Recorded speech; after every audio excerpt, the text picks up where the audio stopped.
네, 반갑습니다. 사진 쉽게 알려주는 이웃집 작가님입니다. 벌써 4회차네요. 오늘은 사진을 공부하는데 필수적으로 알아야 할 기초 지식 중에 카메라의 기능에 대한 꼭 알아야 하는, 몰라도 찍을 수는 있지만 알면 더욱더 좋을 만한 그런 지식 가져왔습니다. 여러분 혹시 조리개, 셔터 스피드, 감도 들어보셨나요? 이 세 가지가 카메라를 통해 사진을 찍을 때 사진의 밝기를 결정하는 기본 요소라고 생각하시면 되는데요. 이 세 가지 요소는 사진에서뿐만 아니라 영상을 촬영할 때도 그대로 활용할 수 있는 개념이니까요. 오늘 잘 들어보시기 바랍니다.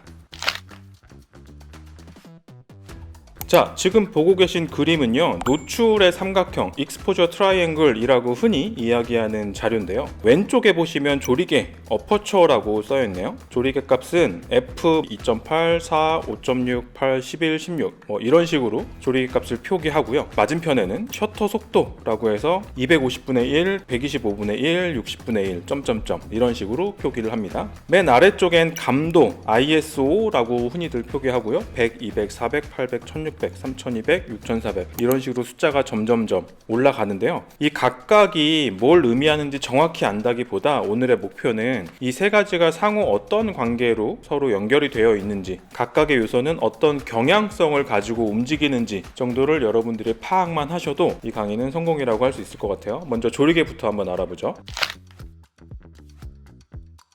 자, 먼저 조리개입니다. 영어로 F 넘버 혹은 A 값이라고 표현하기도 하는데요. 딱 정해진 게 있다기보다는 이렇게 다양한 표기로 사용된다는 것 정도. 조리개는 사진을 찍을 때 렌즈에서 조절이 되는 부위입니다. 렌즈를 통해서 카메라로 들어오는 빛의 양을 조절하는 기능을 하는데요.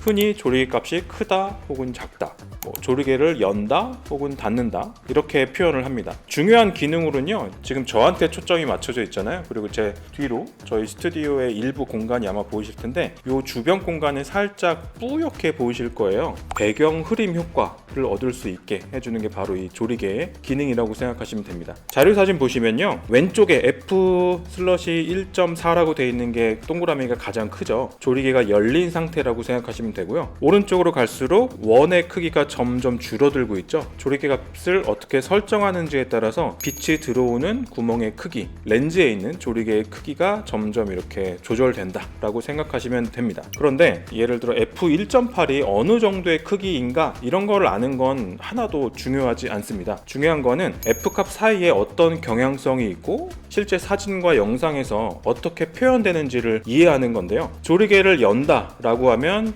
f값이 작아지는 걸 이야기하고요. 그럴 경우에 배경이 더 많이 흐려지게 됩니다. 반대로 조리개 숫자를 크게 해서 조리개를 닫는 경우를 생각해 보면요, 조리값이 커지면서 배경이 점차 선명해진다 라고 생각하시면 되는데요. 제가 예시 이미지를 갖고 와봤어요. 저한테 사진 강의를 들은 친구들은 아마 수없이 봤을 사진인데요. 제가 예전에 만들어 놓은 자료 중에 하나입니다. 이 사진의 초점은 맨 앞에 있는 과일에 맞춰져 있어요. 그런데 조리개 값을 어떻게 설정하는지에 따라서 왼쪽 같은 경우는 맨 앞에 있는 과일만 선명하고 뒤로 갈수록 점점점 배경이 뿌옇게 혹은 연하게 표현이 되죠. 그래서 맨 뒤에 있는 화분 같은 경우는 그 형체를 명확히 알아보기 힘들 정도로 많이 뿌옇게 됐습니다. 반대로 오른쪽에 있는 사진은요, 조리개 숫자를 조금 크게 한 경우입니다. 맨 앞에 있는 과일은 당연히 선명하게 보이고요. 그 뒤에 있는 과일도 선명하게 보이죠. 뒤에 있는 화분도 어느 정도 선명하게 보입니다. 이 두 장의 사진으로 알 수 있는 게 조리개의 효과라고 생각하시면 돼요. 우리나라에서만 쓰는 표현인 것 같은데 아웃포커싱이라고 하는 거 있잖아요. 초점 맞추는 대상은 선명하고 배경은 흐릿한 그런 결과물을 원하실 때는 조리개 숫자를 작게 해서 촬영하면 된다는 거죠. 다른 예제 사진도 같이 좀 보여드릴게요. 베니스의 산마르코 광장이라고 있습니다.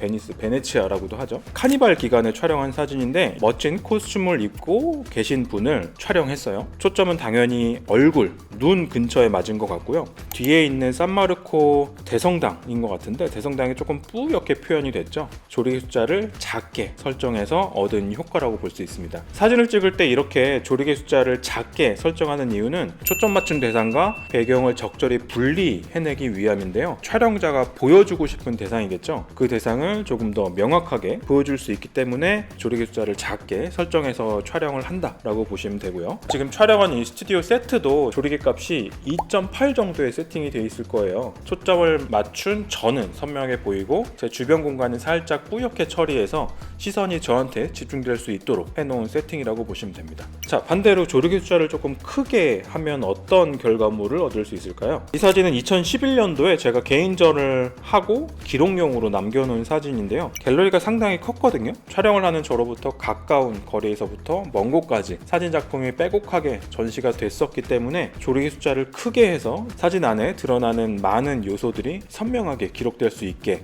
조리개를 세팅해서 얻은 결과물입니다. 잘 보시면요, 왼편에 있는 전시 서문, 전시를 소개하는 글도 어느 정도 선명하게 보이고 그 옆에 보이는 큰 작품도 선명하게 보이죠. 그리고 작품의 사이즈를 가늠할 수 있게 모델분께 부탁을 해서 작품 앞에 서 계셔달라고 제가 부탁했고요. 모델분 뒤로 보이는 작품들까지도 선명하게 잘 나와 있습니다. 여담이지만 이 작품 중에 하나가 지금 제 뒤에 있는데 보이시나요? 가운데 있는 작품은 저희 집에 아직 있습니다. 자, 조리개를 정리하면요, 조리개는 사진에서 배경을 흐리게 하는 효과를 나타내고 조리개 숫자가 크다, 조리개를 조인다 혹은 푼다 이 정도로 표현한다 라고 이해하시면 되는데요. 지금은 기초 강의다 보니까 실제로 조리개가 어떻게 작동하는지 뭐 어떻게 생겼는지 이런 자세한 영역까지는 말씀드리지 않을 거예요. 이 6편은 저희가 조금 쉽고 편하게 여러분들이 사진을 배울 수 있게 하는 목적으로 만들고 있어서 더 자세한 내용까지는 설명드리지 않을 거예요. 6편이 끝나고 나면 조금 더 심화 내용도 준비하고 있거든요. 거기서는 조리개에서 시작해서 셀렉티브 포커스, 데프 필드, 심도라는 개념인데 그런 요소들까지도 조금 더 자세하게 설명드릴 테니까요. 그때 조금 더 심화 내용은 배워보시면 좋겠습니다. 자, 두 번째 요소는 셔터 속도입니다.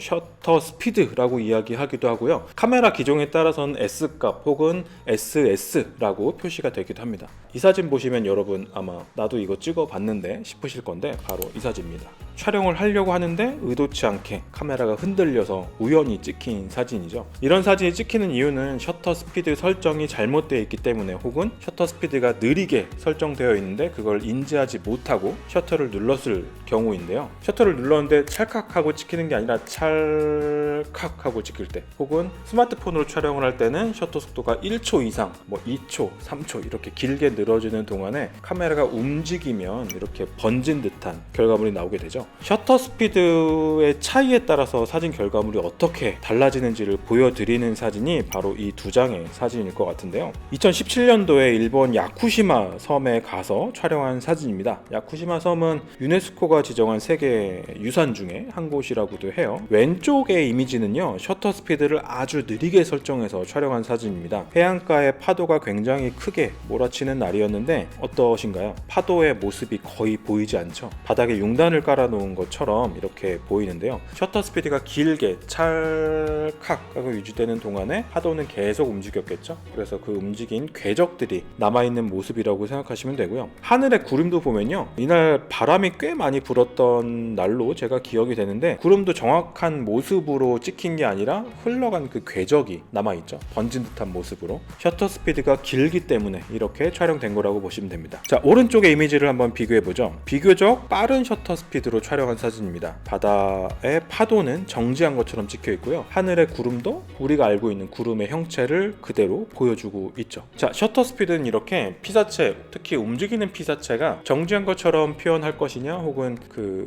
움직인 궤적을 기록에 남길 것이냐 이런 차이를 만들어내는 요소라고 생각하시면 되겠습니다. 두 번째 샘플 이미지는요, 2012년도에 제가 팔라우를 가서 촬영한 이미지입니다. 남태평양의 휴양지, 다이빙 하는 분들은 꼭 가보고 싶어 하는 그런 곳이라고 하더라고요. 밤에 촬영을 하다 보면 셔터 스피드가 자연스럽게 느려지게 되거든요. 그럴 때 움직이는 피사체가 사진에 찍힌다면 왼쪽처럼 지나가는 행인의 모습이 번진 달린 듯이 표현이 되죠. 이럴 때는 셔터 스피드를 조금 빠르게 설정할 필요가 있습니다. 그렇게 하면 오른쪽에 있는 샘플 예시처럼 걸어가는 사람이 비교적 선명하게 찍혀있죠. 피사체가 번지지 않은 모습을 얻으실 수 있습니다. 셔터 스피드도 그 경향성을 이해하시는 게 굉장히 중요하고 훨씬 더 실용적일 텐데요. 셔터 스피드가 느리게 세팅되면 빛이 많이 들어오고요, 피사체의 궤적이 찍힌다 라고 생각하시면 되겠습니다. 반대로 셔터 스피드가 빠르게 설정되면요, 움직이는 피사체가 정지한 것처럼 촬영이 가능하다 정도로 이해하시면 되겠습니다. 질문해주세요. 밤 사진 얘기하시면서 밤이 되면 셔터 스피드가 느려진다고 하셨는데 그건 왜 그런 것 같아요? 밤에는 빛이 부족하잖아요. 그래서 사진을 찍을 때 적절한 빛의 양만큼을 카메라가 받아야 되는데 그 충분한 양의 빛을 받기 위해서 카메라가 셔터 스피드를 길게 설정하게 되는 거죠. 자연적으로. 스마트폰이나 모든 카메라가 마찬가지라고 생각하시면 돼요. 스마트폰의 야간 모드랑 비슷한 건가요? 그렇습니다. 스마트폰으로 야간 모드 촬영하실 때 1초 혹은 2초, 3초 이렇게 바가 쭉 가잖아요. 그거랑 같은 상황이라고 생각하시면 돼요. 밤이니까 빛이 부족하고 사진을 찍는 데 필요한 적정 양의 빛은 정해져 있고 그 시간만큼의 빛을 받아들이기 위해서 셔터 스피드가 어느 정도 길게 설정될 수밖에 없다는 거죠.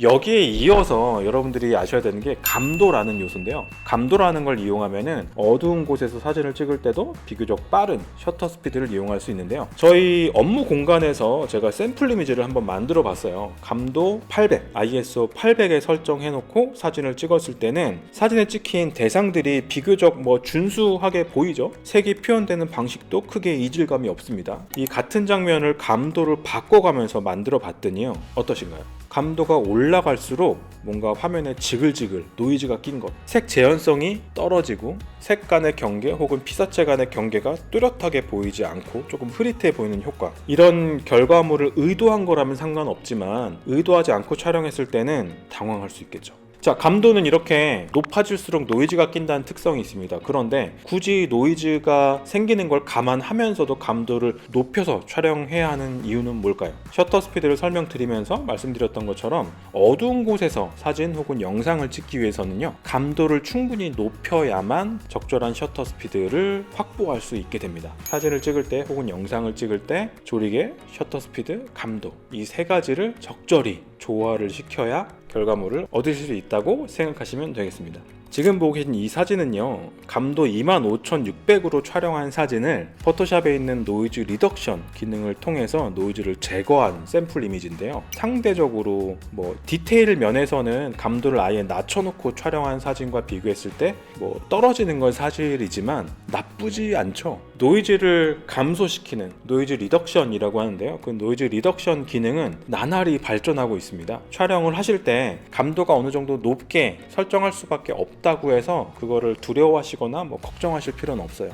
오히려 촬영하는 그 타이밍을 놓치지 않기 위해서, 그리고 흔들리지 않고 찍을 수 있는 적절한 셔터 스피드를 확보하기 위해서 감도는 조금 더 자유롭게 폭넓게 설정하시는 편이 저는 더 낫다고 생각합니다.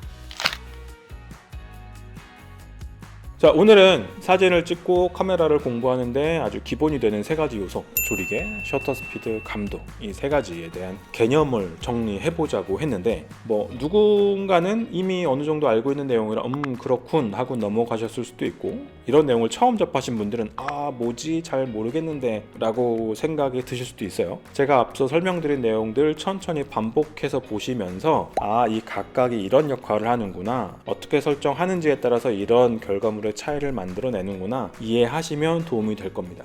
아까 처음에 말씀드렸던 노출 삼각형, 익스포저 트라이앵글, 이 세 가지는요, 각각 하나의 값이 움직이면 적절한 밝기를 확보하기 위해서 나머지 두 개 값이 같이 움직여줘야 합니다. 마치 서로 이어져 있는 톱니바퀴라고 생각하시면 되는데요. 여기서 아마 궁금해 하시는 분들이 계실 거예요. 스마트폰에서는 조리개 값을 어떻게 조정하나요? 라는 궁금증을 갖고 계신 분들이 계실 텐데요. 스마트폰에서는 고정된 조리개 값을 지원하기 때문에 자유롭게 조리개 값을 조절하기에는 조금 어려움이 있습니다. 그런데 여러분 생각해 보시면은 최근 나와 있는 스마트폰에서는 포트레이트 기능이라고 해서 배경을 뿌옇게 찍을 수 있는 그런 기능들이 있잖아요. 그거는 물리적으로 조리개를 조작해서 얻어지는 결과물이라기보다는 카메라가, 그러니까 AI가 피사체와 배경을 분리해서 소프트웨어적으로 배경에 블러 효과를 넣어주는 그런 결과물이라고 생각하시면 돼요. 그래서 원하시는 만큼 뭐 깔끔하게 얻으실 순 없지만 그래도 조리값의 차이에 따라서 어떤 결과물의 차이가 만들어지는지를 이해하시면 그런 기능도 적절히 활용하실 수 있을 거라고 생각합니다. 잘 기억하시기 바랍니다. 조리개, 셔터 스피드, 감도, 이 세 가지는 사진의 밝기를 조절하는데 아주 핵심적이고 서로 연결되어 있는 개념이다 정도로 이해하시면 되겠습니다. 자, 다음 시간에 다시 찾아뵙겠습니다. 감사합니다.